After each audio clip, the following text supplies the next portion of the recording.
They do it harder, better, faster, just kidding. Actually, they do. What's up friends, welcome to my channel. My name is Migo and I'm a polyglot who speaks 6 languages. And today we're going to explore the 4 things polyglots do that make them learn languages so much faster. And let this be very clear, even though I'm only going to talk about 4 things, they make all the difference. So keep watching and here we go. Number 1. Polyglots know why they are learning a language and they also know how to get there. Now, we are going to talk about the why part a little bit later in this video, so keep watching because I'm going to reveal one of the best kept secrets. Now, so over the years, polyglots, they develop their own methods, right? Now, with time, they actually see what works, what doesn't, so there's real trust in what they do, and this is something beginners lack. There's no constant jumping around from one method to another or from one resource to another. They know it's gonna work out in the long run. Just to give you an example, polyglots, they do not buy, let's say, 5 textbooks and they jump from one to the next one like beginners do, because the last thing polyglots want is this direction, because learning a language, let's be honest, take years, not months or weeks. So the methods they end up using are usually super simple. All those I learned the language in 7 days videos are all clickbait videos. Don't watch them because you're not gonna learn anything. You know, once I heard someone say on YouTube that polyglots do not watch videos about how to learn languages. Actually, polyglots do watch those kind of videos because the way you learn, for example, Spanish is not gonna be the same way you're gonna learn Korean. Just to give you a very simple example, I have no idea how I would get started learning Arabic, but I do know how I would start learning Japanese because I already know how to speak Korean. I do want to know what other people are recommending because at the end of the day, a polyglot is still a learner. What you need to understand is that you need to take what works, leave what doesn't, and make it your own. That is the polyglot way. Number 2. Now, this is a super controversial topic. It's about when to move from input to output. Some say you should start from day 1, some say you should wait 3 to 6 months, and my opinion on when to actually move from input to output has changed so often that nowadays I think it's just a question of preference. My uncle, for example, he speaks more languages than I do and he never used a textbook in his life except for Portuguese when he used it at school when he was very young. He's a big fan of get a girlfriend, listen to what she says, make lots of mistakes and go with the flow method. Now, does this work for everyone? Definitely not. But this still proves my point because he knows when to actually move from input to output, and I swear to God, he speaks so well.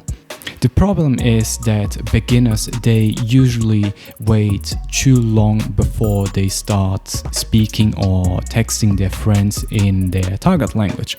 Or they also make the mistake that they wanna rush into it and they skip the part of listening and reading lots of books and building up their vocabulary.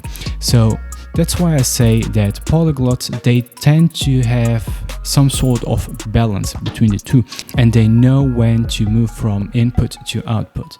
But the one thing we always agree on is that you need input. The more you listen to native speakers or read content for native speakers, the better you will speak, the better your pronunciation will be, because you're used to hearing it very often and it will become very natural to you. So no matter how you look at it, you need lots of input, whether you decide starting speaking from day 1 or day 100. Number 3.